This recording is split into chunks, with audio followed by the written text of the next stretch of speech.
They expected her to scream. They expected her to beg, to cry, to throw a vase against the wall. But when Matteo told Elisa he was trading her in for a younger model, she didn't make a sound. She simply packed her bags in terrified silence.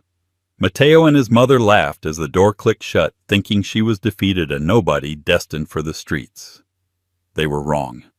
Less than 4 hours later, a photo surfaced on Twitter that broke the internet. The quiet housewife wasn't crying in a motel. She was sitting at the most exclusive table in New York City, clinking glasses with a man so private and powerful that even Wall Street trembles at his name. And that silence. That was just the calm before the storm. The loudest sound in the penthouse apartment was the screech of packing tape being ripped across a cardboard box. It was a harsh tearing noise that seemed to echo off the marble floors and the floor-to-ceiling windows overlooking the gray Seattle skyline. Elisa Vance smoothed the tape down over the flaps of the box.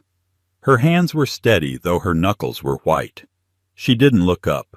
She didn't look at the panoramic view she had cleaned every day for 3 years. She didn't look at the man standing by the granite kitchen island swirling a glass of scotch.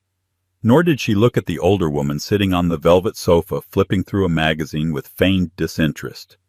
"You're taking the coffee maker." Matteo laughed a sharp, incredulous bark. "Really, Elisa, I bought that for the house. It's a Breville. Put it back." Elisa didn't speak. She simply reached into the box, pulled out the stainless steel machine, and set it on the counter with a soft thud. Then she sealed the box. "God, she's pathetic," Linda Matteo's mother muttered, turning a page. "Not even a fight. I told you, Matteo, she has no backbone. She knows she's nothing without you. That's why she's leaving like a mouse." Matteo took a sip of his drink, his eyes scanning Elisa's figure. She was wearing faded jeans and a simple gray sweater. Her hair was tied back in a messy bun. She looked tired but efficient. "I'm doing you a favor, Elle," Matteo said, his voice dropping to that condescending tone he used when he explained finances to her. "Chloe is moving in on Monday. It wouldn't be right for you to be here. She's different. She needs the space. She's young, vibrant. She fits the brand image I'm building." Matteo was the CEO of Vantage Tech, a mid-level startup that had recently seen a massive influx of capital. With the money came the ego, and with the ego came the desire to shed the starter wife. Technically, they weren't married. Elisa had been his partner for 7 years, supporting him when he was coding in a basement, paying the bills with her waitressing tips. But he never bought a ring. He always said it wasn't the right time. Now the time was right for Chloe, a 22-year-old Instagram model who Matteo met at a launch party in Miami. "You have an hour," Matteo said, checking his Rolex. "The cleaners are coming to sterilize the place. I don't want any trace of your clutter left behind." Elisa moved to the hallway. She had 2 suitcases and 3 boxes. That was it. 7 years of life reduced to the trunk of a sedan. "Where will you even go?" Linda asked, peering over her reading glasses. "Back to that trailer park in Ohio.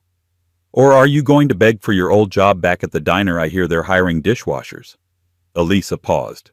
She stood by the heavy oak door, her hand on the brass handle. For a second, the air in the room grew heavy. Matteo stepped forward, expecting a retort, perhaps hoping for one so he could have the satisfaction of crushing her verbally one last time. Elisa turned her head slightly. She looked Matteo dead in the eye. Her expression wasn't sad. It wasn't angry. It was totally, terrifyingly blank. It was the face of someone who had already mourned the death of a relationship years ago and was just now attending the funeral. She opened the door. "Goodbye, Matteo," she whispered. It was barely audible. Then she walked out. The door clicked shut with a finality that made Matteo flinch. "Good riddance," Linda scoffed, throwing the magazine onto the table. "Finally, we can breathe in here." Matteo stared at the door, a strange knot forming in his stomach. He shook it off. He was rich, he was young, and he was free. "Yeah," he said, turning back to his scotch. "She's gone. And she's never coming back." He had no idea how right he was. It was raining when Elisa stepped onto the curb. The Seattle drizzle was cold seeping into her sweater, but she didn't feel it. She hailed a cab, not an Uber. She didn't want to use the account linked to Mateo's credit card, and the yellow car screeched to a halt. "Where to, lady?" the driver asked, eyeing her meager belongings. Elisa took a deep breath. She reached into her pocket and pulled out a burner phone she had bought with cash 2 days ago. She looked at a text message that had been sent to her that morning. It contained a single address. "Take me to the private airfield in King County," she said softly. The driver raised an eyebrow in the rearview mirror. "The airfield you catch in a charter looks like you're dressed for the bus station, no offense. Just drive, please." The ride took 40 minutes. Elisa spent the time staring out the window watching the city blur. She wasn't crying. She was calculating. Mateo thought she was a simple waitress he had saved. He thought her silence was submission. He didn't know about the emails. He didn't know about the project she had been working on every night while he was asleep, the coding patches she had fixed for his competitors under a pseudonym. And he certainly didn't know about Johnny. When the taxi pulled up to the private terminal, the driver's jaw dropped. Parked on the tarmac, gleaming under the floodlights, was a Gulfstream G650ER. It was matte black, sleek, and looked like a predator waiting to pounce. Standing at the bottom of the stairs was a man in a tuxedo holding a large umbrella. That's for you," the driver stammered. Elisa handed him a $100 bill. "Keep the change." She stepped out into the rain, but before a drop could touch her, the man with the umbrella was there. "Ms. Vance," the man said with a slight bow. "Mr. Sterling is waiting inside. He was concerned the traffic might have delayed you." "I'm here, Alfred," Elisa said, her voice stronger now. "Load the boxes, but be careful with the blue one. It has the hard drives." "Understood." Elisa walked up the stairs and ducked into the cabin. The interior smelled of expensive leather and bergamot. Sitting in a cream-colored swivel chair reviewing documents on a tablet was a man who looked like he had been carved out of marble. He had silver-streaked dark hair, piercing blue eyes, and an aura of power that sucked the oxygen out of the room. This was Johnny Sterling. To the public, he was a myth, a venture capitalist who had funded half of Silicon Valley in the 90s and then vanished into the shadows. He didn't give interviews. He didn't have social media. He was the money behind the money. He was the man Elon Musk called when he needed advice. He looked up as Elisa entered. He didn't smile, but his eyes softened. "You left him," Johnny stated. It wasn't a question. "I did," Elisa replied, sinking into the seat across from him.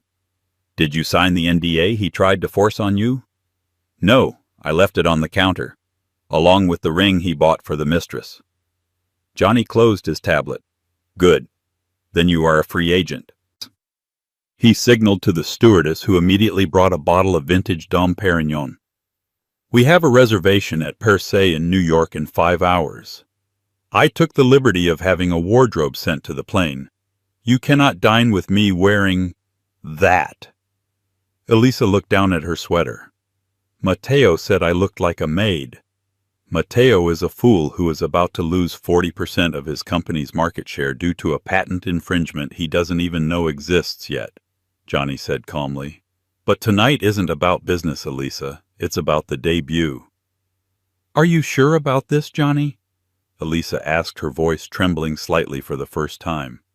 "Once we step out there, once we are seen, there is no going back. Mateo will know. Everyone will know." Johnny leaned forward, his gaze intense.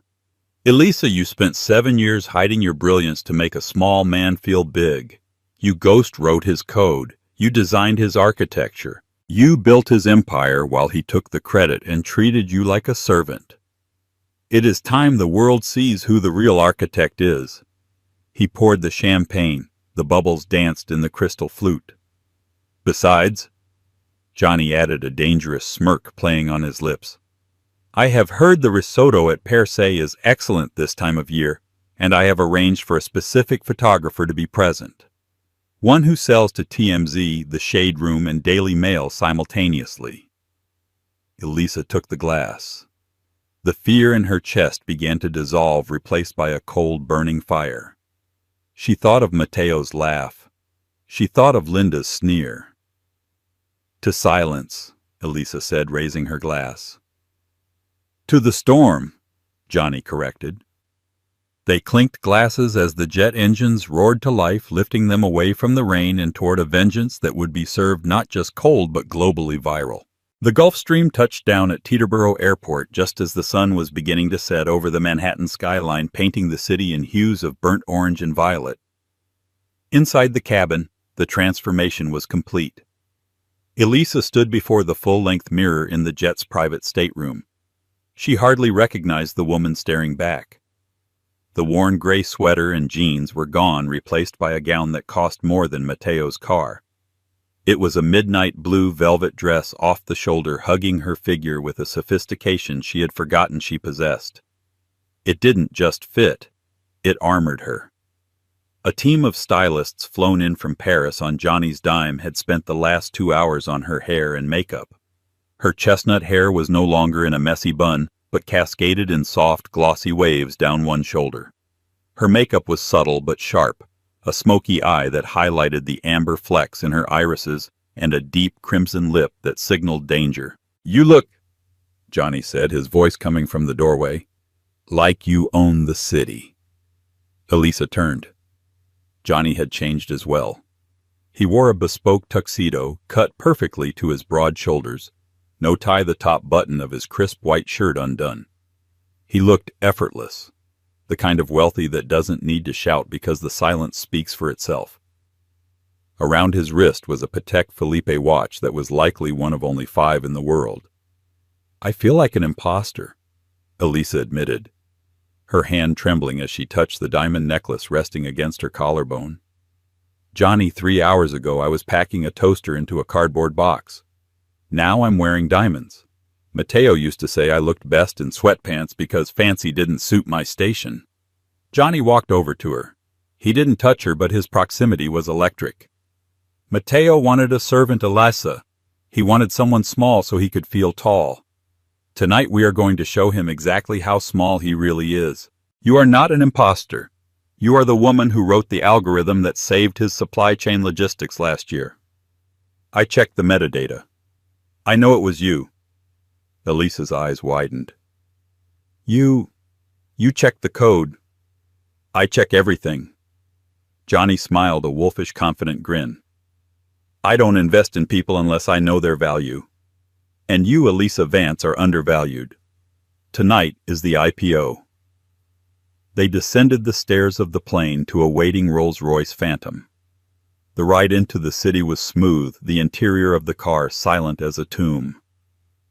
Elisa watched the lights of New York flicker past. She felt a strange sense of dissociation, as if the woman in the window wasn't her, but a character she was playing. The Avenger. The car pulled up to the Time Warner Center at Columbus Circle.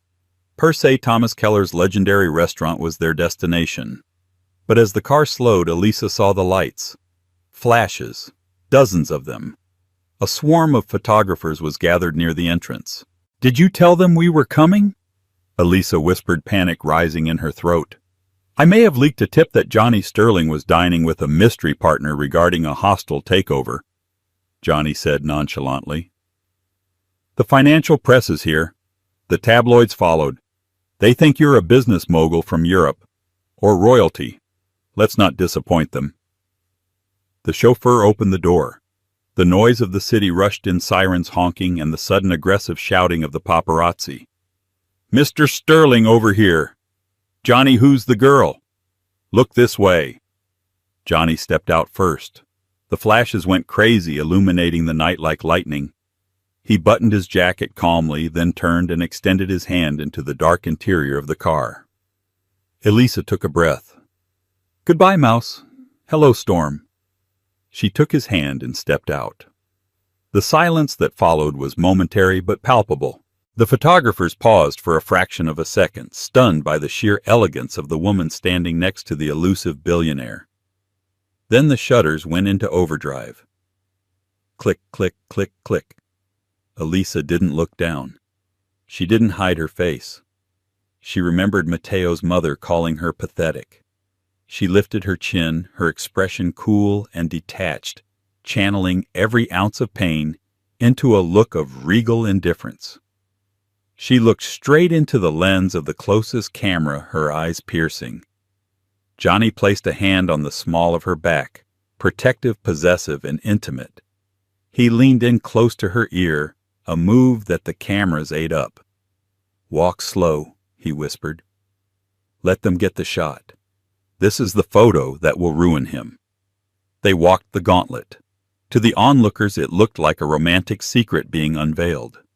To Elisa it felt like walking through fire and coming out unburnt. They entered the building, leaving the chaos behind them, but the damage was already done. The images were beaming up to satellites, bouncing off servers, and landing on the screens of millions. Inside, per se, the atmosphere was hushed reverence. The maitre d' bowed low. "Mr. Sterling, Ms. Vance, your table is ready." They were seated by the window overlooking Central Park. The meal was a 9-course tasting menu of oysters and pearls and butter-poached lobster, but Elisa barely tasted it. Her adrenaline was spiking. "Why are you doing this?" she asked midway through the meal, swirling her wine. "I know you respect my coding, Johnny, but this, the dress, the paparazzi, the jet, this is personal. You're attacking Mateo." Johnny set his fork down. His face grew serious, the playfulness vanishing. 6 years ago, Johnny said quietly, Mateo's company acquired a small startup called Bluestream. They stripped it for parts, fired the staff, and bankrupted the founder. The founder committed suicide 3 months later. Elisa gasped. "I remember Bluestream. Mateo said they were incompetent. The founder was my younger brother." Johnny revealed, his voice ice cold. "I was away in Singapore, disconnected. By the time I came back, it was too late. I have been watching Mateo ever since, waiting for him to make a mistake, waiting for a weakness." He looked at Elisa, his eyes softening again.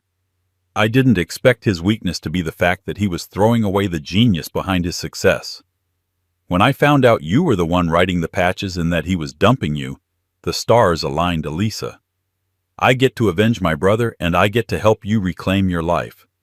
We are partners in this crime." Elisa stared at him. The narrative shifted. She wasn't just a charity case. She was the weapon. "So," Elisa said, a slow smile spreading across her face, the first genuine smile she had shown in weeks. "How do we destroy him?" Johnny raised his glass. "Check your phone. I believe step 1 is already trending. 3,000 miles away in Seattle, the sun was just coming up." Mateo groaned as he rolled over in bed.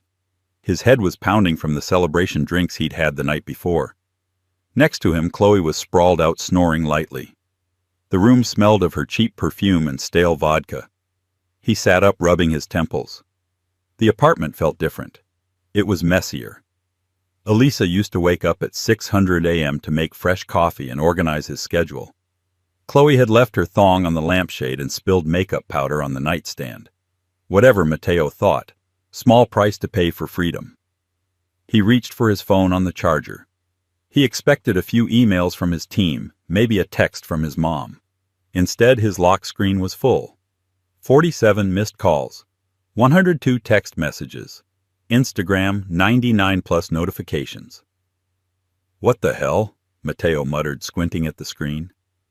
The first text was from his VP of sales, a guy named Brad who usually only texted about golf.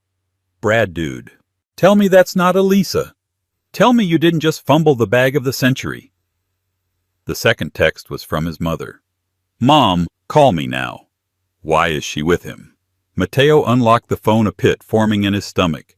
He opened Twitter X. The first thing on his For You page was a picture. It was high resolution, taken under the flashing lights of New York City. A man in a tuxedo looking like a god with his hand on the back of a woman in a midnight blue velvet dress.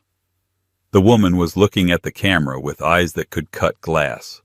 She looked expensive. She looked powerful. She looked breathtaking. It was Elisa. Mateo blinked. He rubbed his eyes and looked again. It had to be a deep fake. That was Elisa.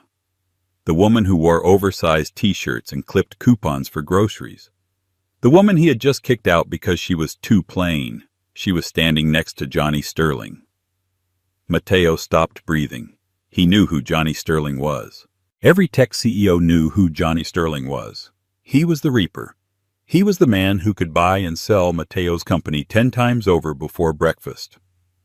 Mateo read the caption on the tweet posted by PopCrave, at PopCrave elusive billionaire Johnny Sterling spotted at Per Se in NYC tonight with a stunning mystery woman. Insiders say she's a brilliant strategist. He's been courting for months. The internet is already calling them the new power couple. Johnny Sterling, mystery woman, #NYC. The tweet had 120,000 likes. Mateo's thumb trembled as he scrolled down to the comments. At CryptoKing99. Wait, isn't that Mateo Vantage's girl? The one from Seattle at Tech Insider, replying to at CryptoKing99. Nope. Mateo announced he was single yesterday. Rumor is he dumped her for an influencer. Looks like she upgraded. Majorly. At Slay Queen LMFAO. She packed her bags and went straight to the top of the food chain. We stan. At InvestBro. Johnny Sterling doesn't date. He invests. If he's with her, she's heavy hitter. Who is she really? Mateo felt like he was going to throw up. He shook Chloe awake. Babe, wake up! He hissed. Chloe groaned, smacking her lips. What? It's early. Look at this. He shoved the phone in her face. Chloe squinted, then her eyes widened. Who is that? She's gorgeous. Is that the old lady you lived with? She's not old. Mateo snapped, suddenly defensive. She's 29. She looks like a movie star, Chloe said, sounding jealous. Who is the guy? Is he rich? He's a billionaire, Chloe. He's the billionaire. Mateo threw the phone onto the duvet. He paced the room, running his hand through his hair. This doesn't make sense. She has no money. She has no connections. She took a cab to the airport. How did she get to New York? How does she know Johnny Sterling? His phone rang again. It was his mother. He answered on speaker. Mateo? Linda's voice was shrill. Have you seen the news? It's on Daily Mail. They're calling her the Cinderella of Silicon Valley. They're saying you held her back. People are digging up your old interviews where you didn't mention her. Mom, calm down. Don't tell me to calm down. You told me she was a nobody. You said she was going back to the trailer park. Why is she wearing a $50,000 necklace? I don't know, Mateo screamed back. Well, you better figure it out, Linda warned. Because people are starting to talk. They're saying she was the brains behind Vantage. Someone on Reddit just posted a thread comparing her old GitHub commits to your source code. Mateo, did she write the code? Mateo froze. The blood drained from his face. He had always told everyone he wrote the core algorithm. It was the foundation of his reputation. But the truth was, when he was stuck, when the logic broke, when the database crashed, he handed the laptop to Elisa. She would fix it in an hour while he played video games. He never credited her. He never paid her. He just bought her dinner and told her she was a good helper. Mateo, his mother asked, her voice dropping. Did she write it? She helped a little. Mateo stammered. Oh my God, Linda whispered. If Sterling knows that, if she tells him. Mateo hung up. He looked at the panoramic window, the view he was so proud of. Suddenly the apartment felt very small. He ran to the living room, to the spot where Elisa had stood yesterday. He looked for anything she might have left behind. A note. A clue. He found nothing but the empty space where the coffee maker used to be. He opened his laptop and frantically tried to log into the administrative backend of Vantage. He needed to check the logs. He needed to make sure she hadn't taken anything. He typed in his password. Access denied. He typed it again. Access denied. A prompt appeared on the screen. System alert. Unauthorized access attempt. Your administrative privileges have been revoked by the root user. Root user, Matteo whispered. I am the root user. Then a small terminal window popped up on his screen. Green text on a black background. It wasn't a glitch. It was a message. Hello, Matteo. You kept the apartment. I kept the keys to the kingdom. E. Matteo stared at the screen, his heart hammering against his ribs like a trapped bird. She hadn't just left. She hadn't just upgraded. She had locked him out of his own company. And she was currently eating breakfast with the one man who had the money and the legal team to make sure Matteo never got back in. Matteo slumped into his expensive leather chair, the silence of the apartment now deafening. For the first time in his life, he realized he wasn't the main character of this story. He was just the villain in her origin arc. And the hero had just leveled up. The desperate flight from Seattle to New York was nothing like the private jet experience Elisa had enjoyed. Matteo flew coach middle seat back row near the bathroom because his corporate credit cards had been frozen. The bank had flagged suspicious activity the moment the news of the administrative lockout hit the financial wires. By the time Matteo landed at JFK, he was sweating disheveled and running on pure panic. He had left Chloe back in Seattle. The moment she realized the credit cards were declining at the airport Starbucks, she had hailed an Uber and told him to call her when he was rich again. Matteo didn't care. He had one goal: find Elisa Charm, her apologize and get the password to unlock his company. He convinced himself it was just a tantrum. Elisa was soft. She was the woman who cried during dog food commercials. She wouldn't actually destroy him. She just needed to hear him say he was sorry. He knew where she would be. Tech Weekly had tweeted the agenda for the Innovators Ball at the Met Gala venue that night. Johnny Sterling was the keynote speaker, and according to the press, his mystery muse would be by his side. Matteo spent his last few $100s on a rented tuxedo that didn't fit quite right in the shoulders and a scalp ticket he bought off a shady forum on the dark web. The Met was glowing. Cameras flashed, red carpets rolled, and the air smelled of money and exclusivity. Matteo flashed his ticket, his heart pounding, and pushed past security. He entered the great hall, his eyes darting around the room filled with tech moguls, celebrities, and politicians. And then he saw her. She was standing near the Temple of Dender, illuminated by soft golden lighting. She was wearing a new dress, emerald green silk that flowed like liquid water, backless, exposing the smooth skin he used to take for granted. She was laughing at something a senator was saying, holding a champagne flute with an elegance that made Matteo's chest ache. Johnny was next to her, his hand resting lightly on the small of her back, a silent sentinel. Matteo straightened his bow tie, took a shot of whiskey from a passing waiter's tray to steady his nerves, and marched over. "Elisa!" he called out, forcing a smile that didn't reach his eyes. The conversation in the circle died instantly. The senator looked annoyed. Johnny looked bored. Elisa? Elisa just looked at him. "Matteo," she said. Her voice was cool, stripped of the warmth he was used to. "You're trespassing." "Trespassing?" Matteo laughed, a nervous, high-pitched sound. "Babe, come on! I flew across the country. We need to talk. Privately." He reached out to grab her arm, a reflex from 7 years of ownership. Before his fingers could graze her skin, Johnny's hand shot out. He didn't shove Matteo. He simply clamped his hand around Matteo's wrist. His grip was like a steel vise.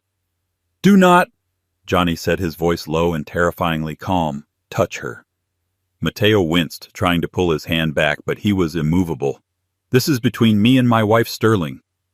"I'm not your wife, Matteo," Elisa said, stepping closer. She wasn't shrinking away. She was looming. "I was your girlfriend of 7 years. I was your maid. I was your cook. And apparently I was your chief technology officer, though I never saw a paycheck." "Elisa, please," Matteo hissed, aware that people were starting to stare. iPhones were being raised. The cameras were recording. Not here. Look, I made a mistake with Chloe. It was stupid. I was stressed. But you locking the system, that's illegal. You're hurting the company. Our company. Our company. Elisa raised an eyebrow. Interesting phrasing. When you sold 10% of the shares last month to buy your mother a beach house, you told me the company was solely your burden. When you accepted the Innovator of the Year award, you thanked your barista but not me. Now it's ours. I built Vantage, Mateo shouted, losing his composure. I did the marketing. I got the investors. You sold the shell, Elisa corrected him, her voice raising just enough to carry across the silent hall. I built the engine. You don't even know what language the core processor is written in, do you, Mateo? Mateo stammered. It's Python. Obviously.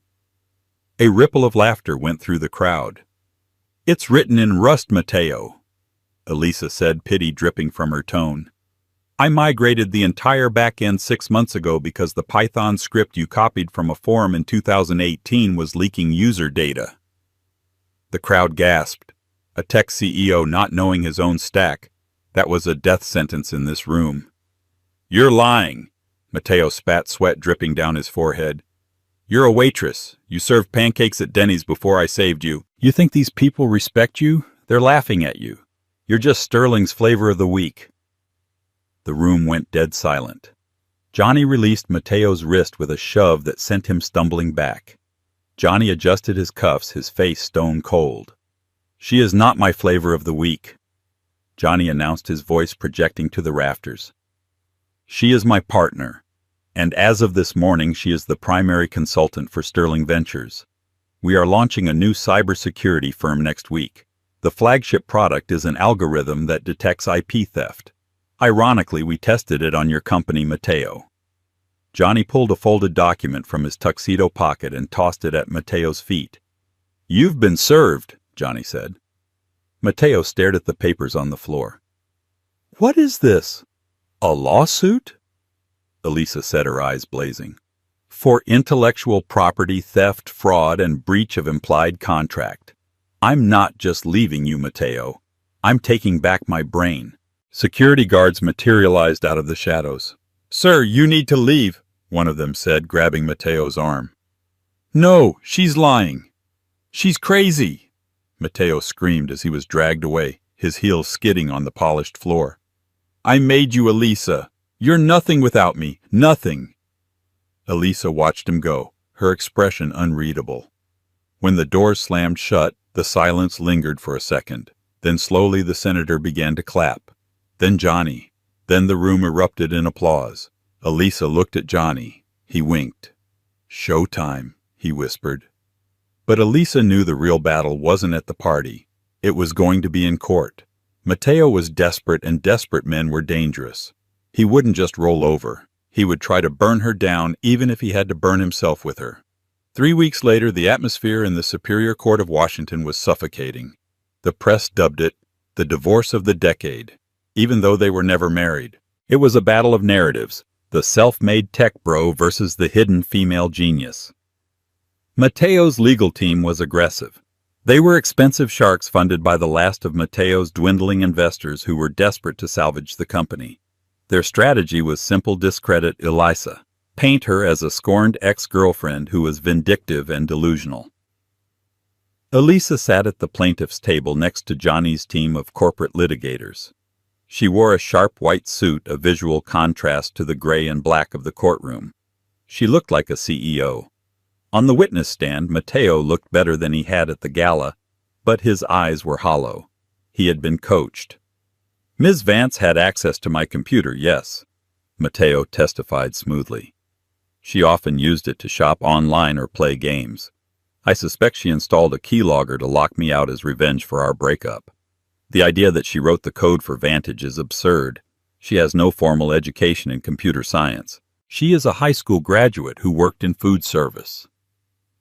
Mateo's lawyer, a man with an oily smile named Mr. Sterling, no relation to Johnny, much to everyone's amusement, stood up. So, to be clear, Mr. Vantage, you are the sole author of the source code. I am. Mateo lied. I wrote every line. And Ms. Vance? She made the coffee. Mateo smirked. A few of his supporters in the back chuckled. Elisa didn't flinch. She scribbled something on a notepad and slid it to her lead attorney, a razor-sharp woman named Rebecca. Rebecca stood up for the cross-examination. She didn't pace. She didn't shout. She walked to the center of the room and plugged her laptop into the courtroom's projector. Mr. Vantage, Rebecca began, you claim you wrote every line of code. That is a statement under oath. Are you aware of the penalties of perjury? I know what I wrote, Mateo said defiantly. Excellent. Then you can explain this. Rebecca hit a key. The projector screen lit up with blocks of complex code. It was the kernel of Vantage Tech's logistics engine. This is Exhibit C, Rebecca said, the source code you submitted to the Copyright Office 3 years ago. Can you talk us through lines 400 through 450? Mateo squinted. He started to sweat. It's a data sorting algorithm. Actually, it's a recursive loop for inventory management, Rebecca corrected. But that's not what I'm interested in. I'm interested in the comments. Encoding programmers leave comments notes within the code that the computer ignores meant for humans to read. Please look at line 412, Rebecca said. It appears to be a variable definition. The screen zoomed in. var favorite memory itsu 0712-216. What does this date mean, Mateo? Rebecca asked. Mateo froze. I don't recall. Random numbers. Elisa stood up. She didn't ask permission. She just stood. July 12, 2016, Elisa said clearly. It was the day we drove to the coast. It was raining. We ate clam chowder in the car because we couldn't afford a restaurant. You told me you were scared you'd never make it. I told you I would help you build it. Objection, Mateo's lawyer shouted. The witness is testifying. I'm not done, Elisa said, her voice cutting through the objection. Rebecca, execute the command. Rebecca typed a command into the terminal on the screen. Run private key, decrypt favorite memory. The courtroom held its breath. The code on the screen began to shift, the text scrambling and reassembling. It was a hidden function buried so deep inside the architecture that no standard audit would find it. The screen cleared and a single image appeared. It wasn't a logo. It wasn't a graph. It was a scanned image of a napkin, a greasy coffee-stained Denny's napkin. On the napkin, written in blue ballpoint pen, was a diagram of a database structure. The handwriting was looped and feminine, and at the bottom, signed in that same ink property of Elisa Vance. Happy birthday, Mateo. Use this to change the world. The silence in the courtroom was absolute. That, Elisa said, pointing to the screen, is the original architecture. I drew it for you on your 25th birthday because you couldn't figure out how to scale the servers. I scanned it and embedded it into the root directory as a digital watermark. I knew deep down that one day you might try to erase me, so I signed my work. Mateo's face was the color of ash. He slumped in the witness chair, his mouth opening and closing like a fish. Mr. Vantage, the judge spoke, peering over his glasses. Is that your handwriting? No, Mateo whispered. Is that Ms. Vance's handwriting? Mateo looked at Elisa. He looked at Johnny, who was watching him with the cold indifference of an executioner. He looked at the jury, who looked disgusted. Yes, Mateo admitted, his voice cracking. And did you know this file was embedded in the software? No. Then you didn't write it, the judge concluded simply. The gavel didn't bang yet, but the sound of Mateo's career shattering was loud enough for everyone to hear. Johnny leaned over to Elisa. Checkmate, he murmured. Elisa didn't smile. She just felt a massive weight lift off her chest. She looked at Mateo, small and defeated in the big wooden chair. She didn't feel triumph. She felt relief. But the story wasn't over. Mateo had lost the company, but there were still secrets he was hiding. darker secrets involving the money he had secured from overseas investors, investors who were not as forgiving as the American judicial system. As the bailiff moved to recess the court, the doors at the back of the room banged open. 2 men in dark suits entered. They weren't lawyers, and they weren't police. They were FBI. "Mateo Vantage," one of the agents called out, flashing a badge. "We have a warrant for your arrest regarding wire fraud and money laundering involving the Cayman Islands accounts." Elisa turned to Johnny, shocked. "You knew about the laundering." Johnny adjusted his tie. "I told you, Elisa. I check everything." The heavy oak doors of the Superior Court of Washington swung open, and the world exploded into noise. Elisa Vance stepped out onto the granite staircase, and for a moment she was blinded. The camera flashes were relentless, a stroboscopic storm of white light that turned the gray Seattle afternoon into a chaotic premiere. But this wasn't a movie premiere, it was a public execution of a reputation. To her left, the media mob surged against the metal barricades. Reporters were shouting over one another, a cacophony of questions that merged into a singular roar. "Elisa, is it true you controlled the back end for 3 years? Mateo, look this way. Did you defraud the investors?" "Ms. Vance, are you taking over Vantage Tech?" Elisa didn't answer. She stood tall in her white suit, a beacon of calm amidst the frenzy. Next to her, Johnny Sterling was an anchor, his presence dark and formidable. He didn't shield her, he didn't need to. He simply stood beside her, letting the world see that they were equals. But the cameras quickly shifted their focus. Behind them, flanked by 4 federal agents in windbreakers emblazoned with FBI, was Mateo Vantage. He looked nothing like the arrogant tech mogul who had sneered at Elisa in their penthouse weeks ago. The bespoke Italian suit he wore was rumpled. His tie was loose. His face was a mask of shock, pale and sweating. But the most jarring detail was the silver handcuffs binding his wrists behind his back. As the agents guided him down the stairs toward a waiting black SUV, the crowd went wild. "Mateo!" a reporter from CNBC yelled, shoving a microphone toward him. "The SEC is claiming $40 million in laundered funds through shell companies in the Caymans. Do you have a comment?" Mateo looked up. His eyes frantically scanned the crowd, looking for a friendly face, looking for an exit. They landed on Elisa. For a heartbeat, time seemed to suspend. Mateo stopped walking, forcing the agents to tug at his arm. He looked at the woman he had discarded, the woman he had called a mouse. He looked at the diamonds around her neck and the man standing beside her. In that look there was no anger. There was only a terrifying, hollow realization. He hadn't just lost a girlfriend. He hadn't just lost a company. He had lost the very architect of his existence. "Elisa," he mouthed. The sound was swallowed by the noise of the crowd, but she saw the shape of his lips. Elisa didn't smile. She didn't frown. She simply watched him with the detached curiosity one might have when observing a car crash on the highway. "Keep moving!" the lead agent barked, shoving Mateo's head down to protect him as they shoved him into the back seat of the vehicle. The heavy door slammed shut with a finality that echoed in Elisa's bones. The SUV peeled away, sirens wailing, cutting a path through the sea of press. "You knew," Elisa said softly, her voice barely audible over the shouting reporters. She didn't look at Johnny. She kept her eyes on the taillights of the retreating SUV. "You knew the FBI was coming today." Johnny adjusted his cufflink, his expression unbothered. Mateo was sloppy, Elisa. Arrogance makes men careless. He used the same password for his illegal offshore accounts that he used for his Netflix login. When you unlocked the system with that napkin scan, you didn't just prove ownership of the code. You opened a window into his entire digital soul. I simply ensured the window was facing the Department of Justice. He turned to her, his blue eyes sharp and serious. "He stole your mind, Elisa. It was only fair that he paid with his freedom." The weeks that followed were a blur of destruction and rebirth. The collapse of Vantage Tech was swift and brutal.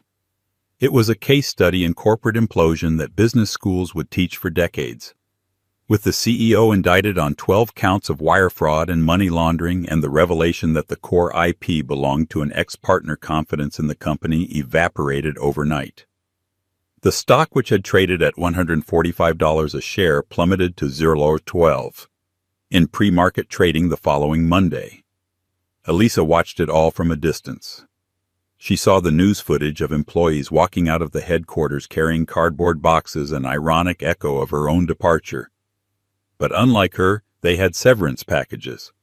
Mateo had nothing. Karma, however, wasn't finished. It had one more stop to make. 3 weeks after the arrest, a video surfaced on TikTok that went viral within hours. It was filmed by a neighbor in an upscale suburb. The shaky footage showed a tow truck backing into a driveway, Linda Vantage's driveway. Linda, Mateo's mother, was screaming. She was wearing a silk robe, clutching a Louis Vuitton bag as if it were a life preserver. "You can't take it!" Linda shrieked at the repo man who was hooking chains to the axle of her white Mercedes. "My son is Mateo Vantage. Do you know who he is? He owns this city." "Lady," the repo man said, looking tired, "your son owns a jail cell. The bank owns the car. Step back." As the car was hoisted into the air, Linda turned to the person filming. "Stop filming. We are good people. She did this. That waitress did this." The video ended with Linda sitting on the curb weeping into her hands. Elisa watched the video on her tablet in the quiet of her new living room. She expected to feel a surge of triumph. Linda had tormented her for 7 years, belittling her family, mocking her clothes, treating her like hired help. Seeing her humbled should have felt like victory. Instead, Elisa just felt done. The anger had burned itself out, leaving behind a clean, empty space where she could finally build something new. She closed the video. "Goodbye, Linda," she whispered. 6 months later. The elevator doors opened onto the 40th floor of the newly constructed Sterling Vance Tower in downtown Seattle. The space was breathtaking, an open-concept cathedral of glass and steel bathed in natural light. It didn't smell of fear or ego. It smelled of potential. Elisa walked through the bustling office. Dozens of engineers, many of them women she had personally recruited, looked up and nodded with respect as she passed. They weren't afraid of her. They were inspired by her. She reached her corner office, a space 3 times the size of Mateo's old penthouse living room. The desk was made of reclaimed timber, sleek and modern. On the wall behind it, framed in simple black wood, was the original Denny's napkin. It was a reminder. Never forget where you started. Never let anyone erase your name. She sat down and opened her laptop. The beta results for Aegis, their new AI-driven cybersecurity platform, were incredible. They had already secured contracts with 3 major banks and a defense contractor. The company was projected to hit $1 billion valuation before the end of the fiscal year. Her phone buzzed on the desk. Elisa glanced at it.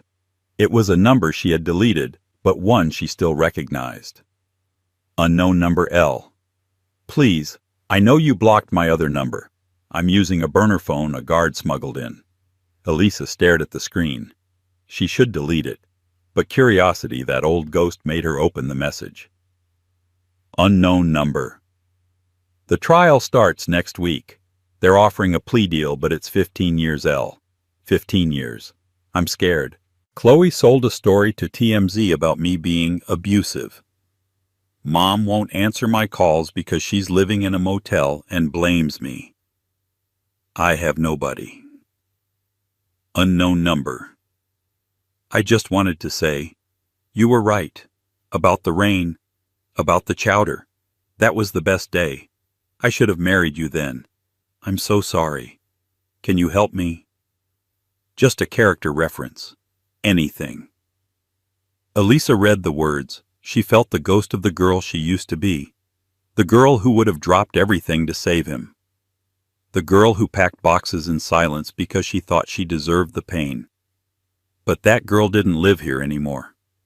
Mateo didn't want forgiveness. He wanted a lifeline. He was drowning, and he was reaching for the only person who had ever learned how to swim in his chaos. Elisa typed a response. Her fingers hovered over the keys. "I forgive you. She looked at the words, then she backspaced. I hope you find peace. She backspaced again. She realized she didn't need to say anything. Her silence had been her exit. Her silence had been her weapon. And now her silence was her final answer. She selected the message thread. Delete. Block caller.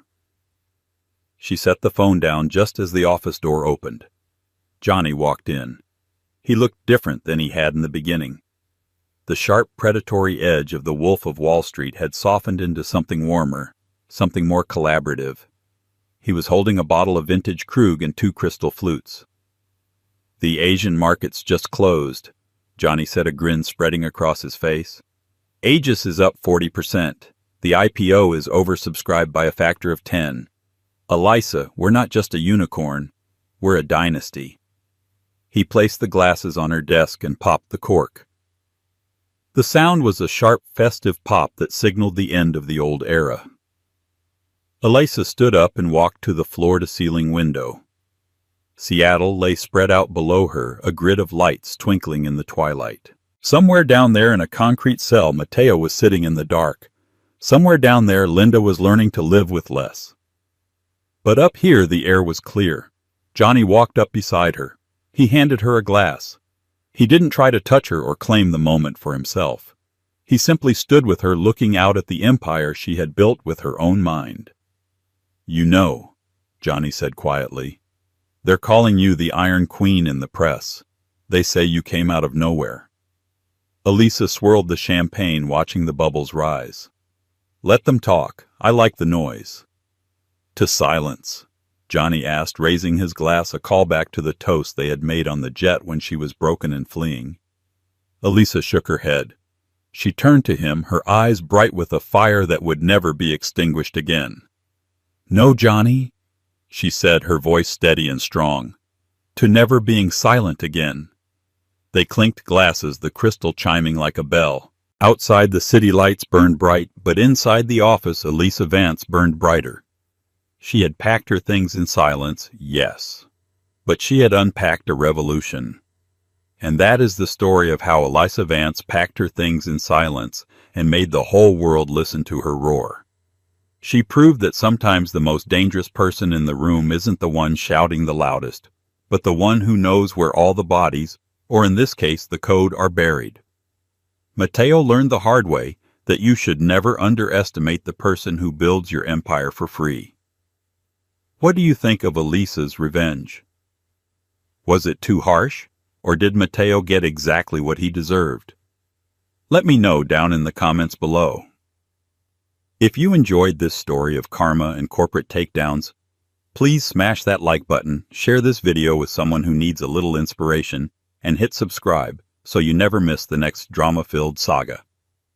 Until next time. Most people think the loudest part of a divorce is the screaming. They expect shattered vases, thrown wedding rings, and threats shouted across a courtroom. But they are wrong. The most dangerous part of a divorce is the silence. When Mark Vance handed his wife Elise the divorce papers, he expected a war. He expected her to fight for every cent of the empire he thought he built. Instead, she picked up a pen, signed her name without looking up, and walked out. Mark thought he had won. He thought she was weak. He had no idea that her silence wasn't a surrender, it was a countdown. And when that countdown hit 0 on the tarmac of Teterboro Airport, Mark was about to learn that some ex-wives don't leave with alimony. They leave in a Gulf Stream. The conference room on the 42nd floor of the Vance & Compey building smelled of stale coffee and expensive leather, a scent that Elise had grown to detest over the last 5 years. Outside, the New York City skyline was gray and weeping rain against the glass, matching the somber mood of the lawyers gathered around the mahogany table. Or rather, the mood Elise's lawyers were supposed to have. Mark sat at the head of the table, checking his Rolex Daytona every 30 seconds. He tapped his fingers on the glass surface, a nervous tic he had developed whenever he felt he was the smartest person in the room. Next to him sat Tiffany, his executive assistant, though everyone in the tri-state area knew she was the reason they were sitting here today. She was wearing a dress that was inappropriate for a legal proceeding and scrolling through Instagram bored. Let's go over this one last time. Mark's lawyer, a pit bull of a man named Sterling Archer, no relation to the agency, just an unfortunate coincidence of ego, slammed a thick binder shut. Elise, you are waiving your right to the primary residence in the Hamptons. You are waiving your claim to the stock options in Vance Logistics. You are accepting a one-time cash settlement of $50,000 and retaining ownership of the 2018 Honda Civic. Is that correct? Elise sat with her hands folded in her lap. She wore a simple beige cardigan and minimal makeup. To Mark, she looked exactly like the woman he had married 6 years ago, a quiet, unassuming librarian he had met at a charity gala. He had chosen her because she was safe, because she looked at him with adoration, because she didn't ask questions when he stayed out late, closing deals. "That is correct," Elise said softly. Her voice was steady, devoid of the tremors Mark had expected. Mark scoffed, a jagged sound that cut through the room. "Elise, really? You're not even going to fight for the dog, or the artwork." "I don't want the art, Mark. It's all modern prints you bought to impress your investors. They have no soul." Tiffany snickered, hiding her mouth behind a manicured hand. "Soul doesn't pay the bills, sweetie." Elise turned her gaze to Tiffany. It wasn't an angry look. It was the look a scientist might give a bacteria culture in a petri dish, mild curiosity mixed with pity. "No, Tiffany, it doesn't. But neither does Mark usually. The company has been leveraging debt for 3 quarters. I hope you're good at budgeting." Mark slammed his hand on the table. "Enough. Just sign the damn papers, Elise. I have a flight to catch. We're celebrating the IPO launch in Paris." "Ah, yes, the IPO," Elise said, picking up the heavy fountain pen. "Going public. The dream. You wouldn't understand high finance, Elise," Mark sneered, adjusting his silk tie.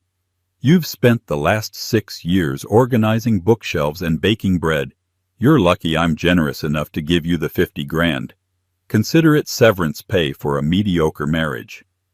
Elise's lawyer, a quiet man named Mr. Henderson, whom she had hired from a strip mall firm, looked like he wanted to object. Elise silenced him with a subtle touch to his forearm. "Mediocre," she repeated, testing the word on her tongue. "Okay, Mark." She uncapped the pen.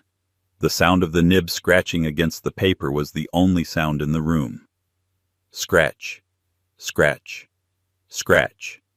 She signed the divorce decree. She signed the non-disclosure agreement regarding the company's internal affairs. She signed away her claim to the penthouse, the cars, and the life she had supposedly built with him. She capped the pen and slid the papers across the mahogany table. "Done," she said, standing up. Mark grabbed the papers, checking the signature as if he expected her to have written "Go to hell" instead of her name. He grinned, a predatory showing of teeth. "Well, that was easier than I thought. I honestly expected you to cry." "I cried when I found out you were sleeping with Tiffany 3 years ago," Elise said matter-of-factly, gathering her purse. "I cried when you missed my mother's funeral to play golf. I don't have any tears left for this, Mark. I just have relief."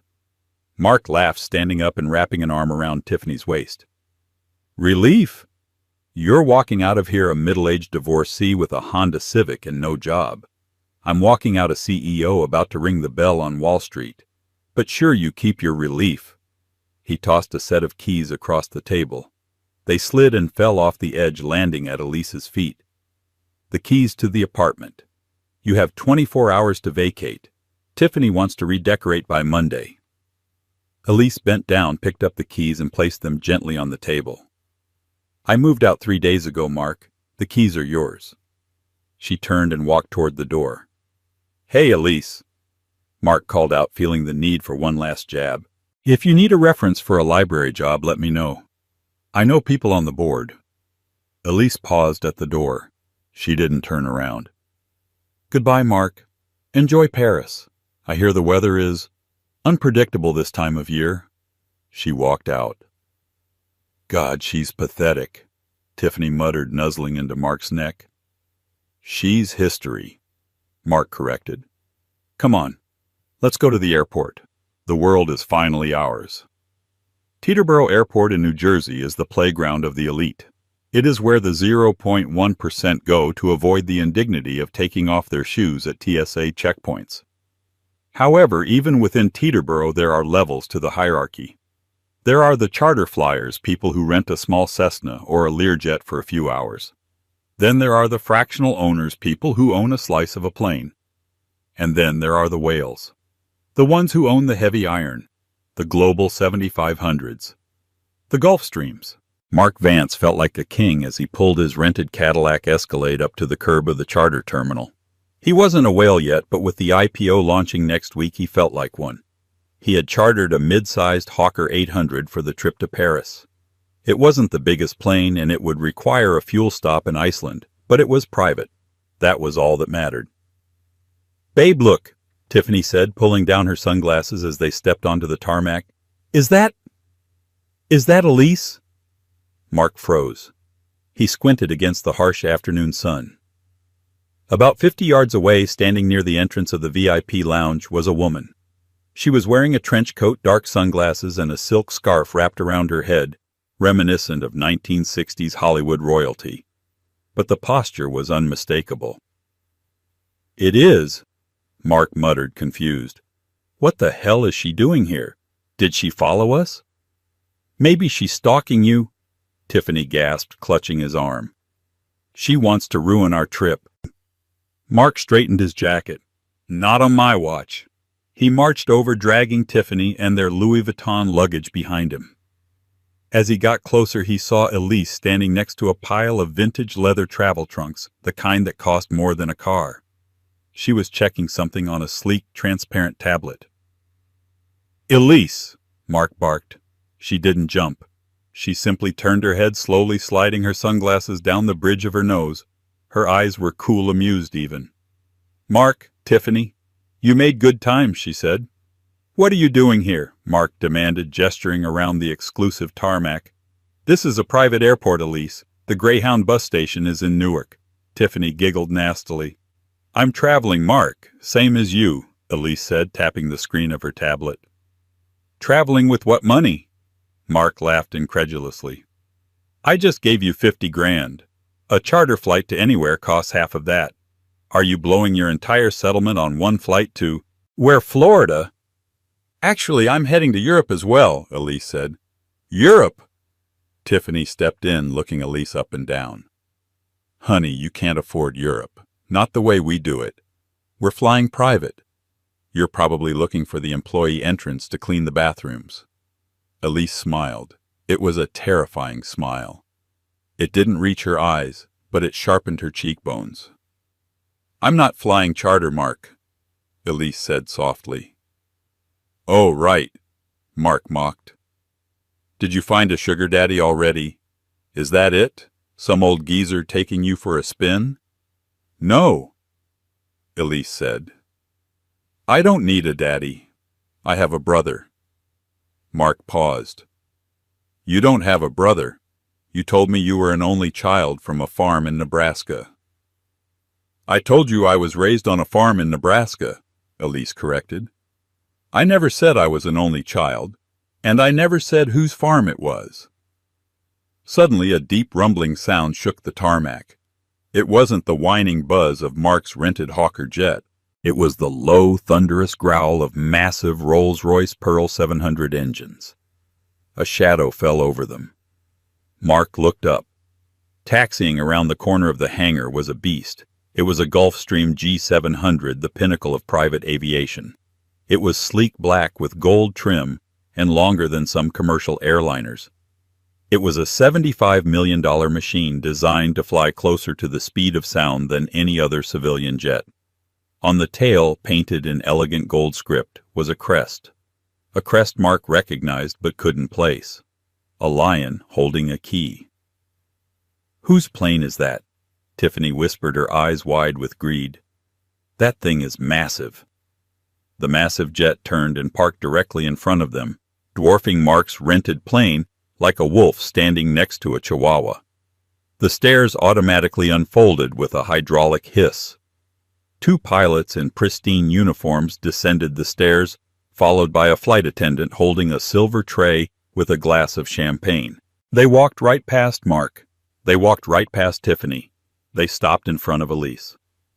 "Madam Chairwoman," the lead pilot said, bowing his head respectfully, "we are fueled and ready for departure to Paris Le Bourget. Your brother, Lord Julian, is already on board waiting for you." Mark's jaw dropped so hard it practically hit the asphalt. "Madam Chairwoman," Mark stammered. Elise took the glass of champagne from the tray, took a delicate sip, and looked at Mark. "Oh, didn't I mention," she said casually, "my maiden name isn't Smith Mark. That was my mother's name. My father's name was Sterling, as in the Sterling Group." The color drained from Mark's face so fast he looked like a corpse. "The Sterling Group," he wheezed. The shipping conglomerate, the venture capital firm, and the private aviation manufacturer," Elise added helpfully, gesturing to the jet behind her. "We actually built the engine components for that little plane you rented. You're welcome." Tiffany looked between them, panic setting in. "Mark, what is she talking about? Is she rich?" "Rich?" Elise laughed, a genuine melodious sound. "Tiffany Mark has about $4 million in assets, most of it leveraged debt. The Sterling Group's quarterly coffee budget is $4 million. She handed her empty glass to the attendant and signaled for her bags to be loaded. The ground crew moved with a speed and efficiency that Mark had never seen. They treated her trunks like holy relics. You lied to me," Mark whispered, his voice trembling with rage. "For 6 years you pretended to be a nobody. You let me pay the mortgage. You let me buy you that cheap car." "I didn't lie, Mark." Elise's voice dropped, turning icy. "I omitted. I wanted to know if a man could love me for me, not for the billions my family controls. I wanted a life where I wasn't the Sterling heiress. I wanted to be just Elise. And for a while I thought we had that." She took a step closer to him. He flinched. "I helped you, Mark. Who do you think introduced you to the logistics partners in China? Who do you think got your loan approved at Chase when your credit score was 580? I made a few calls. I pulled a few strings from the shadows. I built you up because I thought we were a team. You fixed the China deal." Mark looked like he was going to be sick. That deal was the cornerstone of his company. "I created the China deal," she corrected. "And now that I'm no longer your wife, I imagine the board of directors at Sterling Logistics, specifically my brother Julian, might reevaluate their partnership with a small volatile firm like Vance & Co." "You can't do that," Mark gasped. "The IPO. If we lose the China contracts, the IPO is dead in the water. I'll be ruined." Elise adjusted her sunglasses. "You should have thought about that before you brought your mistress into my home, Mark. You broke the contract of our marriage. I'm just adjusting the other contracts." She turned toward the massive black jet. "Wait, Elise." Mark lunged forward, but a large security guard who had materialized from the plane stepped in his path. The guard didn't say a word, just crossed his massive arms. Elise walked up the stairs. At the top, she turned back one last time. "By the way," she called out over the roar of the engine starting to spool up, "enjoy the Hawker. I hear the seats in that model don't fully recline. It's going to be a long flight." She stepped inside and the door sealed shut with a heavy final thud. Mark and Tiffany stood on the tarmac, the wind from the Gulfstream's engines whipping their clothes as the massive jet began to taxi. "Mark," Tiffany whined, tugging on his sleeve. "Does this mean we aren't going shopping in Paris?" "Shut up, Tiffany!" Mark screamed, staring at the black jet as it turned onto the runway. He watched as it picked up speed, defying gravity, and shot into the clouds, taking his future, his fortune, and his ex-wife with it. His phone buzzed in his pocket. Then it buzzed again. Then it started ringing. He looked down. It was his CFO. This is it, Mark thought. The beginning of the end.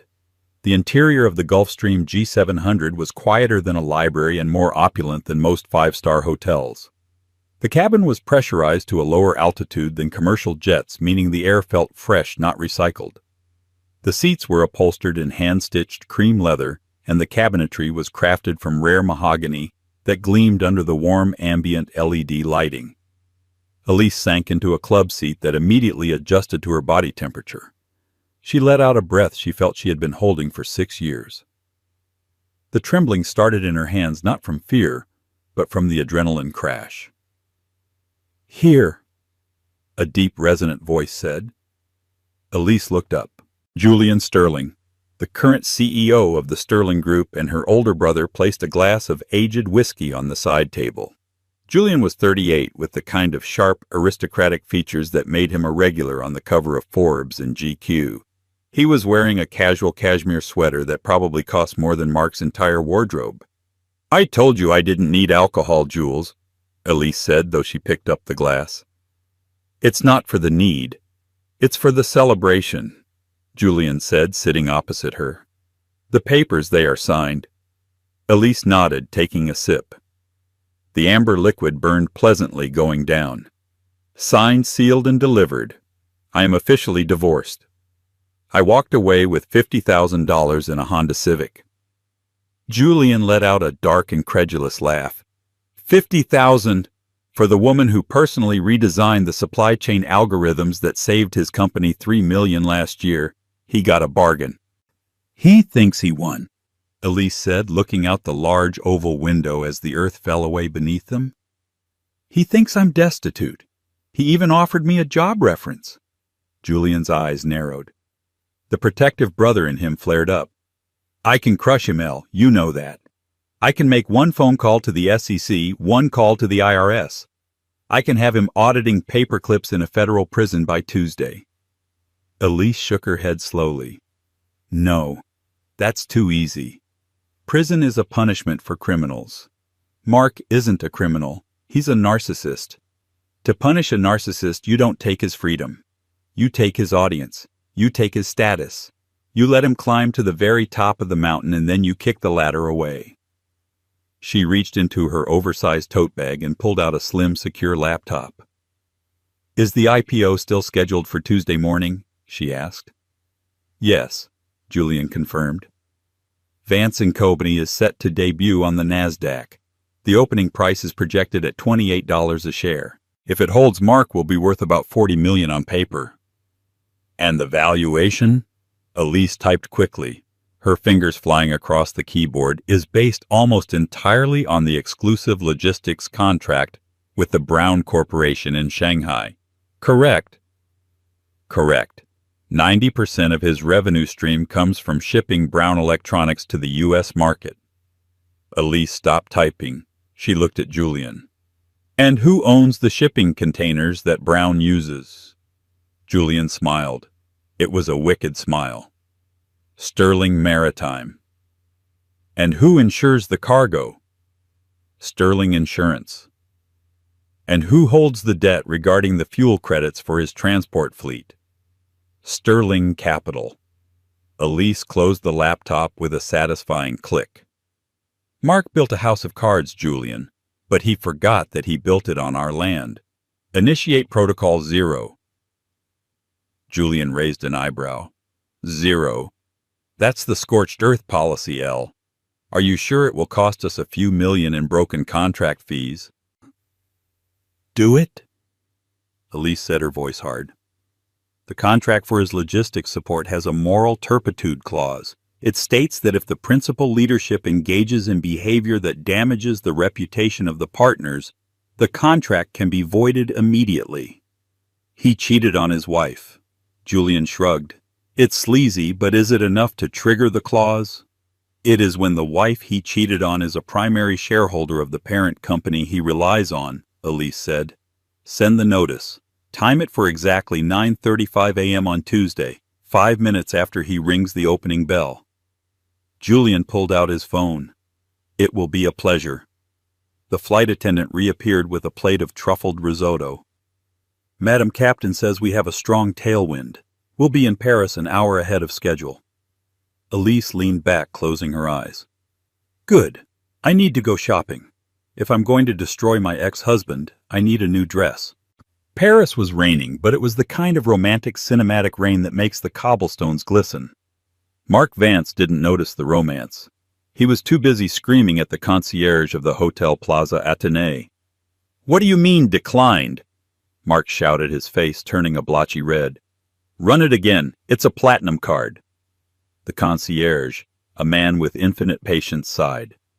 "Monsieur Vance, we have run it 3 times. The bank has put a hold on the card. Perhaps you would like to use another." Tiffany, standing behind him in a fur coat she had made him buy at the airport duty-free, rolled her eyes. "Oh my God, Mark, this is embarrassing. Just use the company card."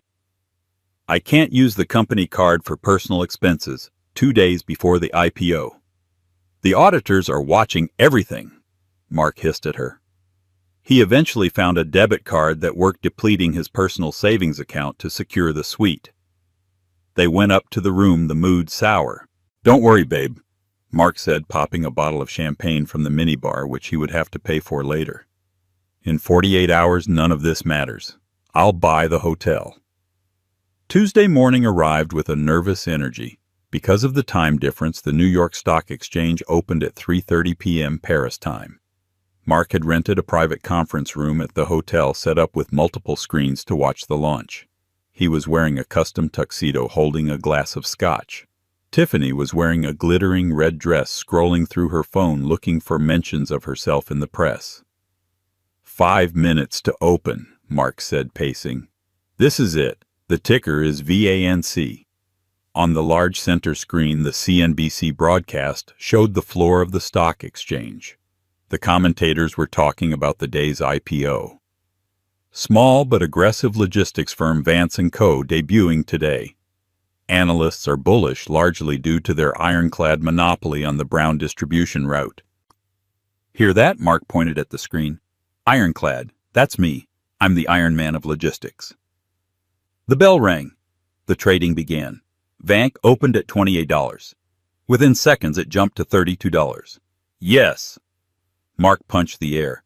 "We're up! We're flying!" He grabbed Tiffany and kissed her aggressively. "I'm rich! I'm filthy rich!" At 9:34 a.m., New York time, the stock hit $35. At 9:35 a.m., a notification flashed on the bottom of the CNBC screen. "Breaking news, Sterling Group severs all ties with Vance & Co." Mark froze. "What?"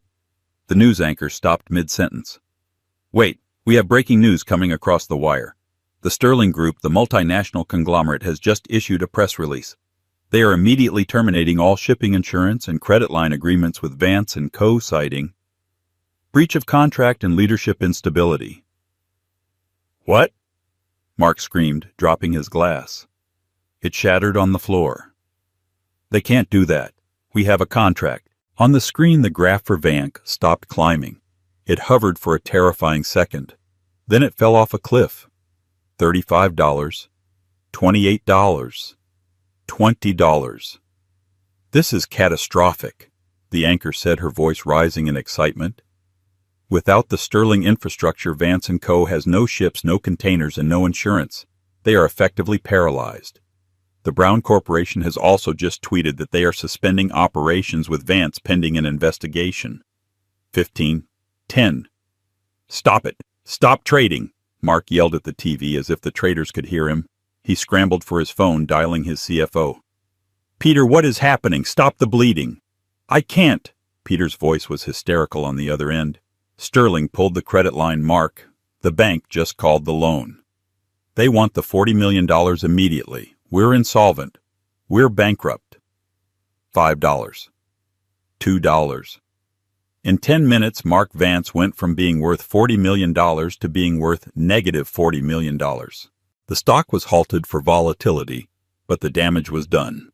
The company was a smoking crater. Mark sank into the chair, staring blankly at the screen. It's a mistake. It has to be a mistake." He looked up at Tiffany. She wasn't looking at the screen. She was looking at him with pure disgust. You said you were worth 40 million, she said, her voice cold. It's a glitch, Tiff. We'll fix it. I just need to call Elise. She knows people at Sterling. Wait. The realization hit him like a physical blow. I have a brother, Madam Chairwoman. Protocol 0. She did this, Mark whispered. Elise did this. Tiffany stood up. She grabbed her purse.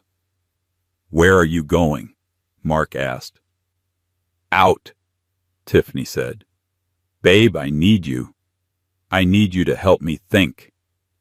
Help you? Tiffany laughed. Mark, look at the TV. You're broke. Worse than broke, you're in debt. I don't do debt. But we're a team, Mark stammered. We were a team when you were a CEO, Tiffany said, walking to the door. Now you're just a loser in a tuxedo you probably can't afford to dry clean. Tiffany, Mark chased after her. You can't leave me. I paid for this trip. I bought you that dress. She turned at the door. Consider it severance pay for a mediocre affair. She slammed the door. Mark was alone. The silence in the hotel room was deafening. On the TV, the red arrow pointed down, down, down. His phone rang. It wasn't his CFO this time. It was a number he didn't recognize. He answered it slowly. Hello. Hello, Mark. It was Elise's voice, clear, calm, and utterly victorious. Elise, he croaked. You destroyed me. I merely balanced the books, Mark, she said. I told you I was good at budgeting. Why? He sobbed. Why go this far? You could have just divorced me. I did divorce you, Elise said. But you insulted my intelligence. You insulted my family. And worst of all, you tried to make me feel small so you could feel big. I just wanted to show you Mark. There is always a bigger fish. I'll sue you, Mark screamed. I'll sue the Sterling Group. With what money? Elise asked. Your lawyers just resigned. I know because I just hired them. There was a pause. Check your email, Mark, she said.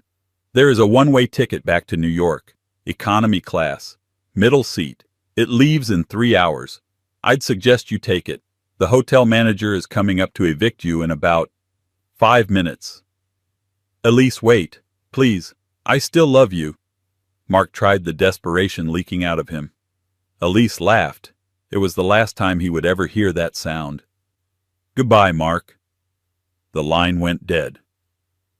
3 months had passed since the crash of Vance & Co. The scandal had been the talk of Wall Street for weeks. Then it faded as all scandals do, replaced by the next big failure. Mark Vance was currently living in a studio apartment in Queens. He had sold the Rolex. He had sold the car. He was working as a junior consultant for a trucking firm, a job he got only because his old college roommate took pity on him. But Mark hadn't given up. He was obsessed. He spent his nights reading articles about Elise Sterling, heiress to the Sterling Empire, announces new philanthropic initiative. Elise Sterling spotted at Milan Fashion Week. Elise Sterling to host the Winter Solstice Gala at the Metropolitan Museum of Art. The gala. That was his chance. Mark convinced himself that if he could just see her, if he could just talk to her face to face without lawyers or phones, he could charm her back. He could explain that he had changed. He could get access to the money again. He spent his last $1,000 renting a tuxedo and bribing a caterer to get him a staff pass for the event. The Metropolitan Museum was transformed into a winter wonderland. White roses covered every surface. The elite of New York were there, senators, movie stars, tech moguls. Mark, wearing a waiter's jacket he had stolen from the cloakroom over his tuxedo shirt, moved through the crowd carrying a tray of empty champagne flutes to blend in.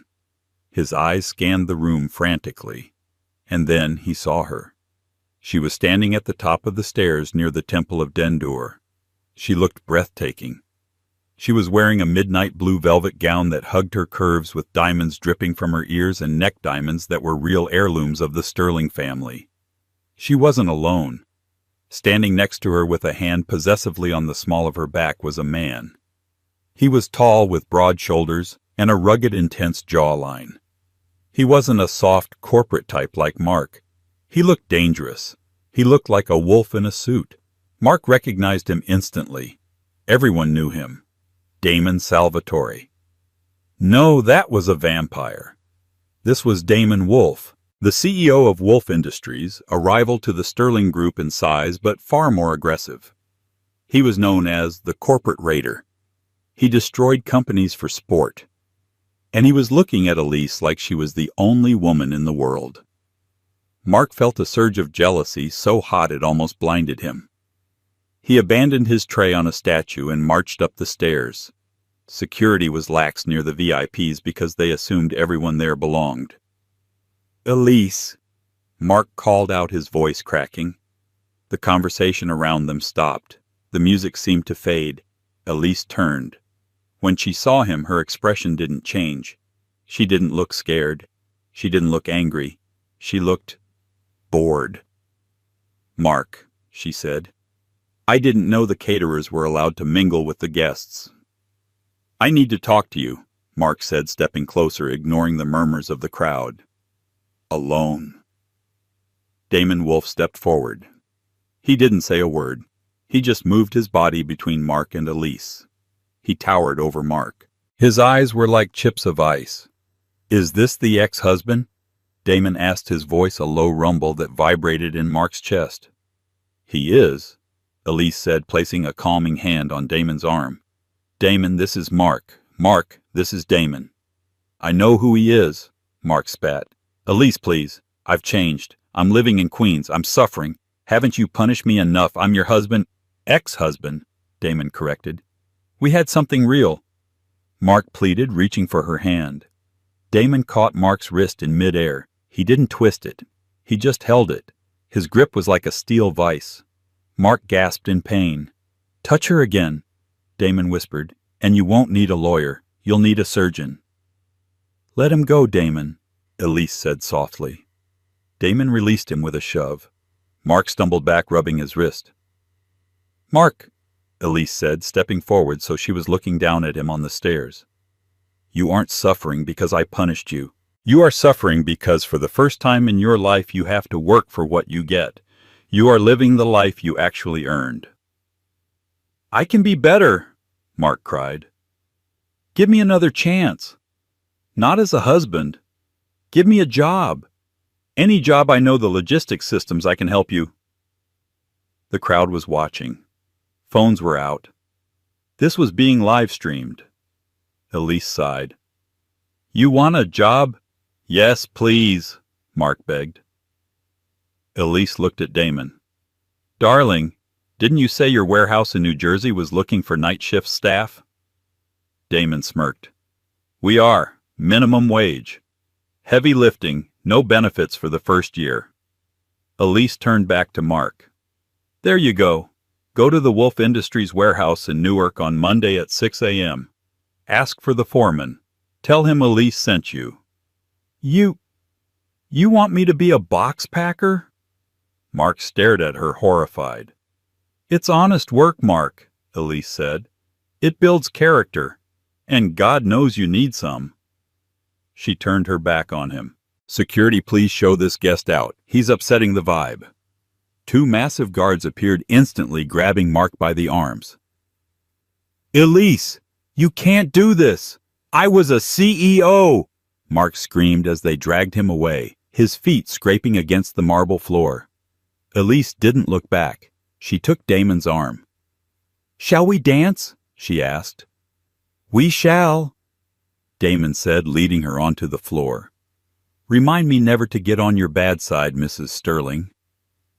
"Ms. Sterling," she corrected with a smile. "And don't worry, you have nothing to fear, as long as you're loyal."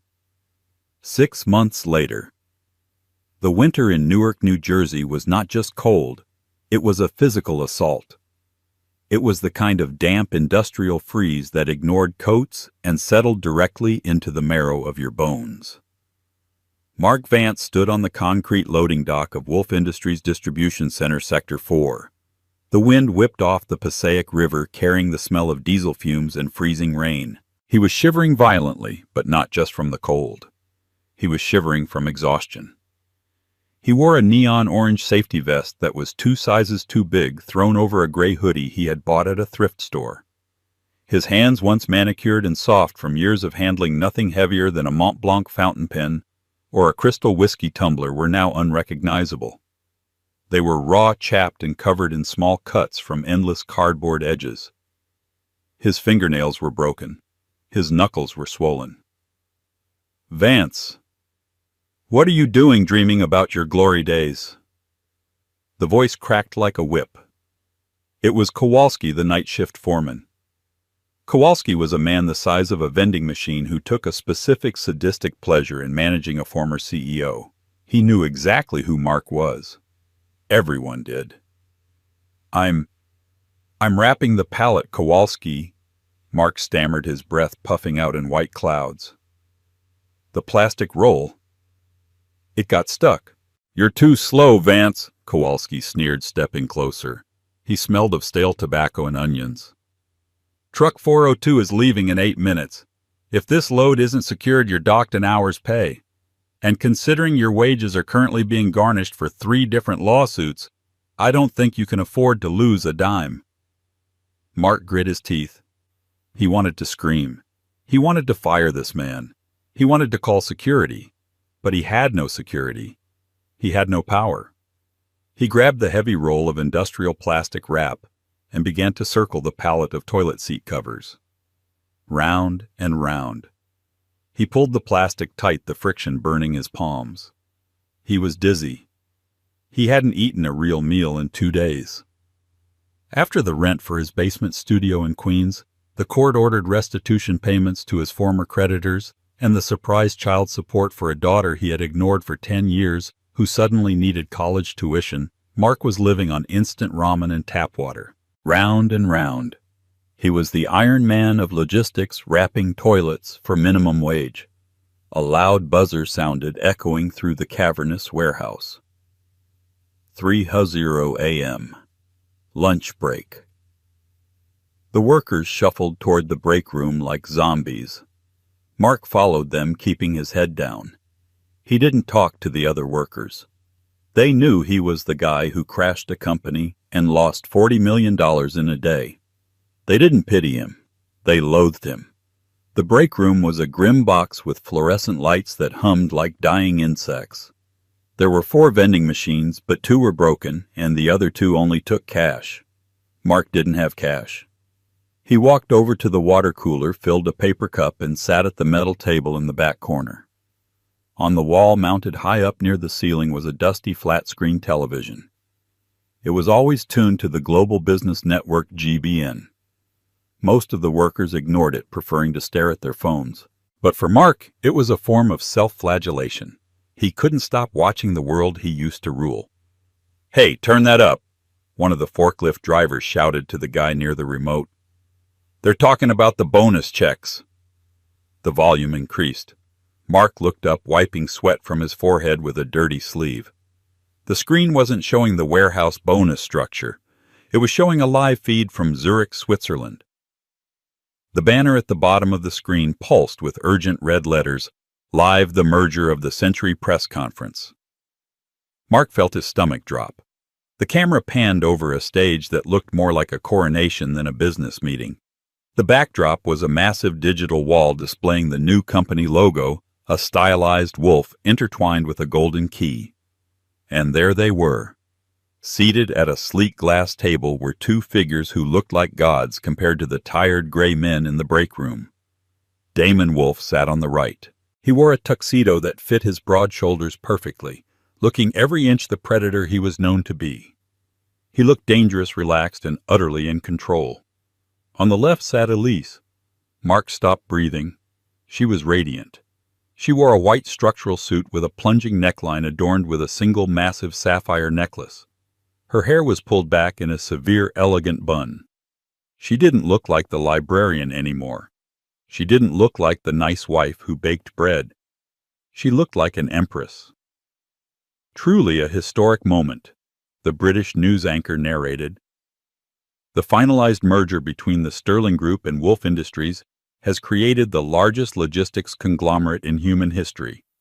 Their combined market cap as of this morning sits at $150 billion. A collective whistle went through the break room. "Damn," the forklift driver muttered. "That's a lot of zeros." Mark felt bile rise in his throat. That should have been him.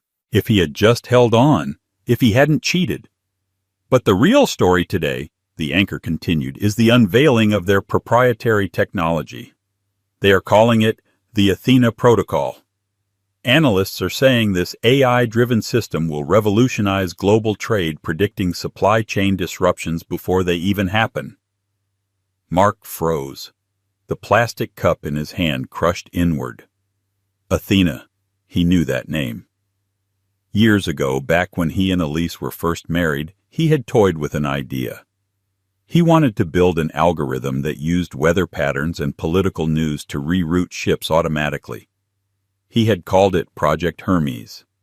He had worked on it for months, but the code was too complex. He was a salesman, not a coder. He had abandoned it, assuming the files were lost when he switched laptops. On the screen, a reporter from the Financial Times stood up to ask a question. "Ms. Sterling," the reporter asked, her voice echoing in the silent warehouse break room. "The Athena Protocol is being hailed as the holy grail of shipping. It's estimated to save the industry $400 billion in waste over the next decade. Did you hire an external firm to build this code?" Elise smiled. It was a slow, terrifyingly confident smile. She leaned into the microphone. "No," she said, her voice crystal clear. "I wrote the core architecture myself." Mark blinked. "She wrote it. I started writing it 7 years ago." Elise continued, looking directly into the camera lens. "I was living in a small apartment in Manhattan. My husband at the time, well, he was often out late. Working," he said. A ripple of laughter went through the audience in Zurich. "So, to pass the lonely hours, I coded," Elise said. "I took his initial flawed concept, Project Hermes, and I fixed it. I expanded it. I perfected it. But I never told him. I knew he wouldn't understand the complexity. And frankly, I knew he would try to sell it before it was ready." "So you hid it," the reporter pressed. "Where do you hide a billion-dollar algorithm?" "I kept the only copy of the source key on an encrypted external hard drive," Elise explained. "And I kept that hard drive in the one place I knew my husband would never, ever look, a place he considered beneath him." The reporter leaned in. "And where was that?" Elise's eyes danced with amusement. "In the glove box of my 2018 Honda Civic." The silence in the break room was deafening. Mark felt the blood drain from his face, leaving him dizzy and cold. The Civic. The memory hit him like a physical blow to the chest. He was back in the conference room. The rain was hitting the window. His lawyer, Sterling Archer, was reading the terms. "Elise, you are waiving your right to the primary residence. You are accepting a one-time cash settlement and retaining ownership of the 2018 Honda Civic. Is that correct?" He remembered his own voice dripping with arrogance and disdain. "You're not even going to fight for the dog or the artwork." He remembered laughing at her. He remembered thinking she was pathetic for wanting that old dented car with the coffee stain on the passenger seat. "Oh my God," Mark whispered. His hands were shaking so badly he knocked his water over.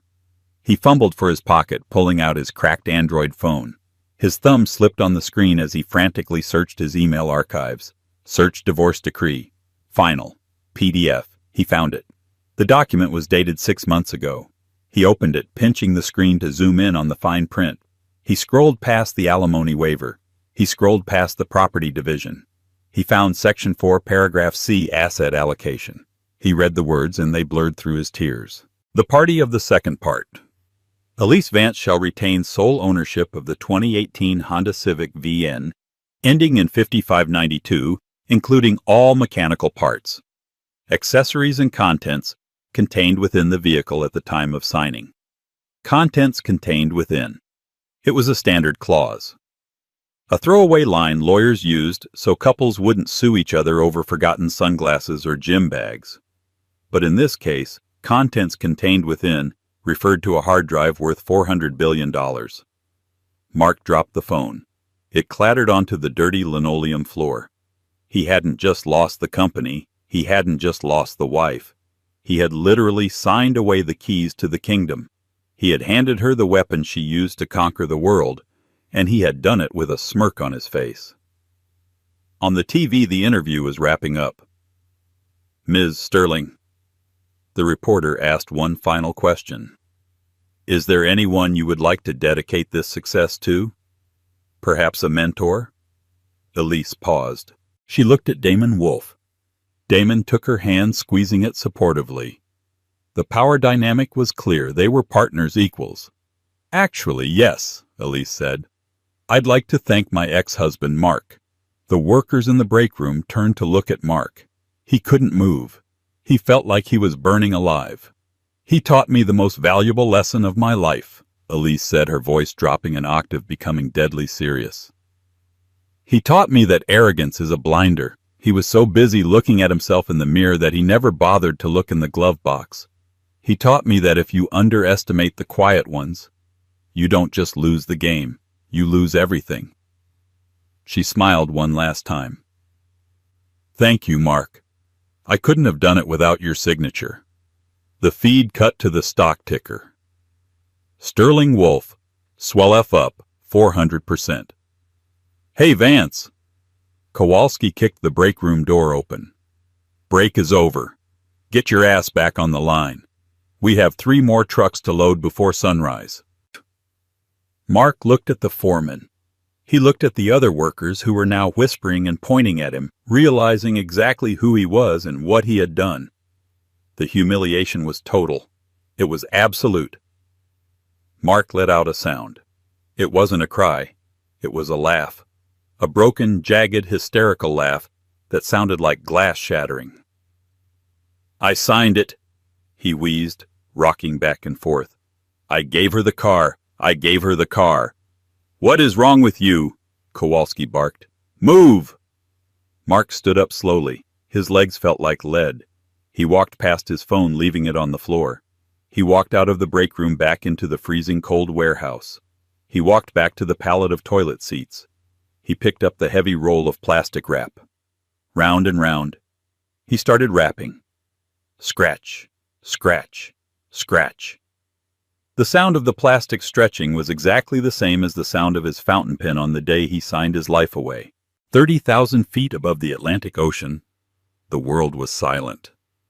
The Gulfstream G700, the flagship of the newly formed Sterling Wolfe aviation fleet, cut through the stratosphere at Mach 0.925. The cabin was dim lit only by the soft amber glow of the LED strips along the floor. Elise Sterling sat in the master suite, her legs curled under her. She had changed out of the power suit and into a silk robe. In her hand she held a glass of 1982 Petrus. She was looking out the window, watching the curvature of the earth. The sun was setting behind them, casting long purple shadows across the cloud tops. The door to the suite opened softly. Damon walked in. He had loosened his tie and unbuttoned his collar. He looked tired, but triumphant. "The board is ecstatic," he said, sitting on the edge of the plush leather seat opposite her. "The stock price is holding steady at $300 a share. We are officially the most valuable company in the sector." "Good," Elise said quietly. She took a sip of the wine. "And the logistics integration?" "Smooth," Damon said. "The Athena protocol is already online. It rerouted 20 ships away from a typhoon in the Pacific 10 minutes ago. We saved $6 million in fuel in the first hour." He leaned forward, resting his elbows on his knees. He studied her face. "You know," he said, a small smirk playing on his lips. "That was cold, El. Thanking him on international television, that was brutal." Elise turned her gaze from the window to him. Her eyes were calm, devoid of the anger that had fueled her for so long.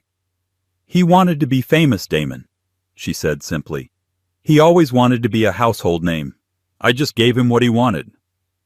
"I think he would have preferred the money," Damon chuckled. "He had the money," Elise replied. "He had the wife.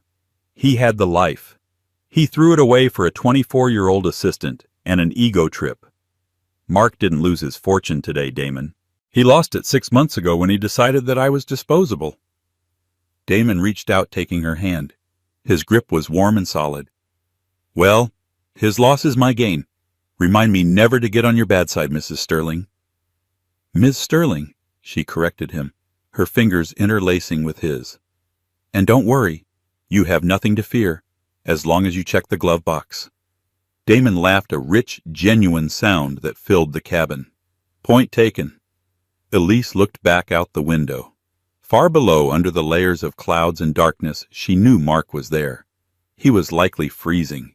He was likely tired. He was living the reality of the working class he had mocked for years.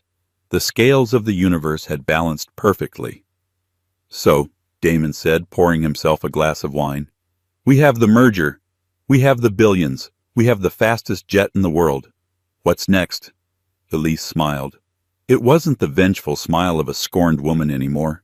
It was the ambitious smile of a builder. Next, she said, clinking her glass against his. Next we buy the airport he's flying out of. I love the way you think, Damon whispered. To the quiet ones, Elise toasted. To the quiet ones, Damon replied. May they never be silenced again. The massive jet engines roared a deep, powerful hum that vibrated through the floor, pushing them faster, higher, leaving the past far behind in the cold, dark distance. And that is exactly why you never judge a book by its cover, and you definitely never judge a wife by her silence.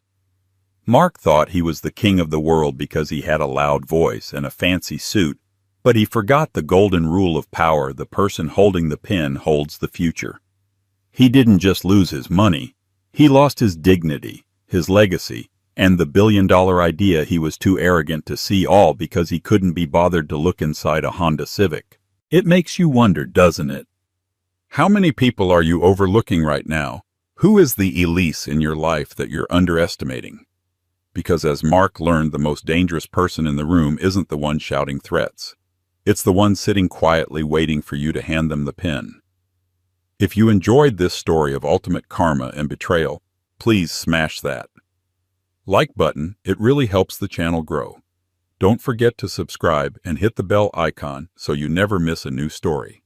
And tell me in the comments below, if you were Elise, would you have given Mark a job, or would you have left him with nothing? I read every comment. Thanks for watching, and I'll see you in the next video.